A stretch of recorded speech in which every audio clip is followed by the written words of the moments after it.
IOCL pipeline रे फाट Paradip IOCL रु जाइथिबा पाइपलाइन एरसमा ब्लॉक बळेपुर पंचायत अंतर्गत बळेपुर बनीपाट रास्ता कलभट निकटरे पाइपलाइन रे फाट होइछि। घटना संपर्क में जानिबा परे आज कंपनी पक्षरु इंजीनियर और पदाधिकारी माने पहुंची ए संपर्क में पदक्षेप ग्रहण करा जाउछि। तेबे लीक होइथिबा अंचल में मात्राधिक तेल बाहर नथिबार जणा पड़िछि। घटनास्थल में कुचंग पुलिस और एरसमा अग्निशम बाहिनी पहुंची। सूचना जोग्य जे एही अंचल में बारंबार पाइपलाइन ने फाट होइथिबारु संदेह करा जाउथला। गतकाली एक मास तले आईओसीएल तरफरु एक एतला कुचंग थाना रे देइथिले। पारादीप रांची रायपुर पाइपलाइन नु डीजेल पेट्रोल चोरी करने को उद्यम करुଥିଲେ। पाइपलाइन नु ता ऊपर एक मामला 51/24 एक तदंत फरा नेइथिले। कुजंग थाना आईआईसी रश्मिरंजन दास मानेपर एसपी को धन्यवाद देइथिले। केस आरंभ हेला दिन ठारू एसपी सार प्रत्यक्ष तत्वावधान रे ए केस ट्रेसनट होई पारिला। दुई जन को गिरफ्त करागला। सेमानक पाखरु बहु जिनिस जबत होइछि। घटना रे देवदत्त कार जबत करा जाइछि। आसामी मानकर नाम को गोपन रखा जाइछि। जगतसिंहपुर एसपी राउतियानी को अनेक धन्यवाद और शुभेच्छा जणाइथिले जनसाधारण।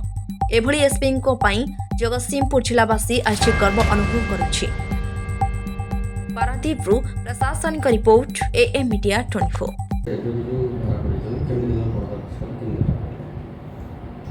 गत एक मास तले पाखापाखि आईओसीएल वाला गोटे रिपोर्ट देले जे थाना रे आईओसीएल अथॉरिटीज किछि दुर्बृत्त से जो पारादीप रांची और रायपुर पाइपलाइन को लीकेज करी सेथिरु पेट्रोल एवं डीजेल चोरी करने को उद्यम करते पाइपलाइन जहाँद्वारा कि बहुत धन जीवन क्षति होवार आशंका था विस्फोरण से जगहटा एत निरल जगार थिला जोटा कि ट्रेस करा किछि भी क्लू नथिला।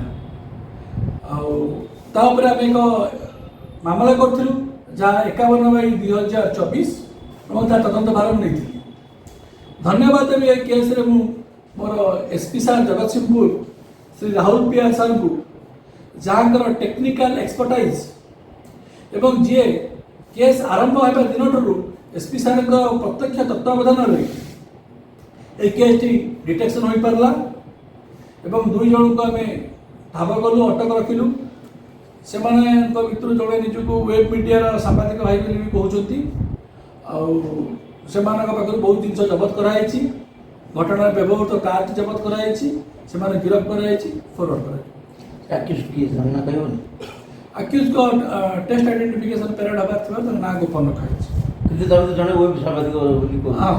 कार्ड भी जबत दुई जन गिरफ्त हो अन्य विभिन्न जगह चढ़ाऊ चलती खूब शीघ्र गिरफ्त अच्छा।